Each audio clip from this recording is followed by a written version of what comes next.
A city manager's decision to use the police evidence bay as his personal storage room may have helped put drugs and a gun back on the streets of Riverdale. Yeah, and that's not all. Fox 5 I-Team reporter Randy Travis says that some are criticizing whether city manager Scott Wood should have been allowed to use a police vehicle to move some of his personal belongings to a second home in St. Simons. That's right, Sine and Rush. Yeah, Scott Wood has been in charge of Riverdale government for the last 3 years. He says the police chief okayed both decisions, but did the chief really have any other choice? Riverdale police use this 3-bay garage to keep evidence and other valuable city equipment locked up and secure. 2 of the 3 bays do just that. But it's what's crammed into this 3rd bay. There's a canoe in there now.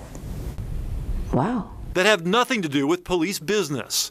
2 antique trucks with a battery connected to a city charger. A sleigh bed headboard, another headboard, and that canoe. What's that doing in there? You know what? I can't answer that.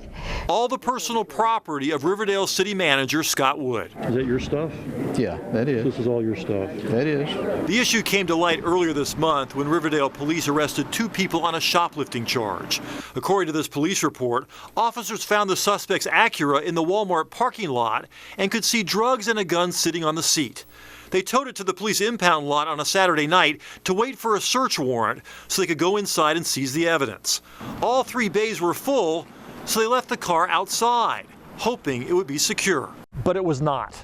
Sometime that weekend, someone managed to sneak into the impound lot, probably by crawling under the big gap here in the main gate.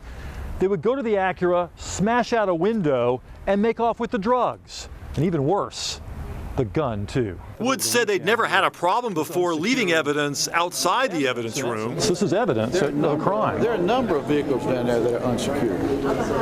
That are involved in a crime? A criminal case? Probably. I don't know. Chief, are there? I don't know. Do you have just sitting around out there? Currently, no. I mean, we have had parked other vehicles that have been seized in the parking lot, yes.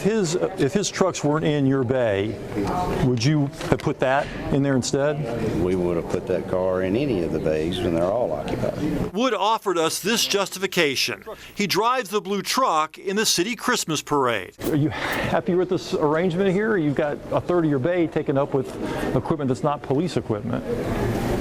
No, of course I'm not happy about it. Rock, meet hard place. Why does he get to keep his trucks in there for a parade when obviously you have lots of other trucks and vehicles in a parade that other people own privately? Mr. Travis, are you aware who I work for? You work for the city manager? Yes, sir. I understand. Then there's this. A whistleblower also sent the Fox 5 I-Team video of Scott Wood loading into a police pickup and city trailer to take a trip to his second home in St. Simons. Wood told us he's done it before. Simons and use city to use a city vehicle anywhere in the state of Georgia. You can by contract. So it's in your contract. You can take a city truck anywhere. Anywhere in the state of Georgia. Yes, sir. Even if it's personal. Yes. No. We pulled his contract. It gives the city manager exclusive use at all times, an automobile provided to him by the city. His exclusive car is this black Ford, which he drives daily. The contract says nothing about being able to drive any city vehicle he chooses for personal business. It might have been misconstrued that he could use all city vehicles, but once again, not to say too much and compromise the investigation, I don't know. She's promising taxpayers a full investigation, but some here have already made up their mind on both issues. The city manager's excuses don't hold water. He's making his personal use a priority over the taxpayers', property. Now, the mayor released a statement saying the investigation is now over and, quote, no corruption or ill intent found.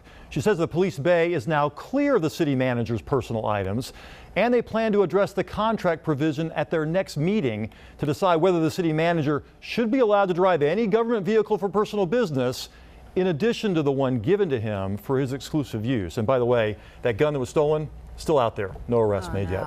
Okay, so just to clarify, did the chief actually grant permission for the use of this bay? Yeah, it actually started. The mayor gave the city manager permission for that pickup truck, and as long as the police chief agreed. And, the police chief, as he pointed out there, That's his boss. Yeah. So, tight spot. you know, the question is, yeah, what do you do? I mean, if your boss is asking you for permission to do something, do you do it? Do you say no? Right. Well, at least now this particular problem has been solved, at least the part in the evidence bay. He's not putting his personal stuff in there anymore. All right. Randy, Thanks so much, very Randy. Okay.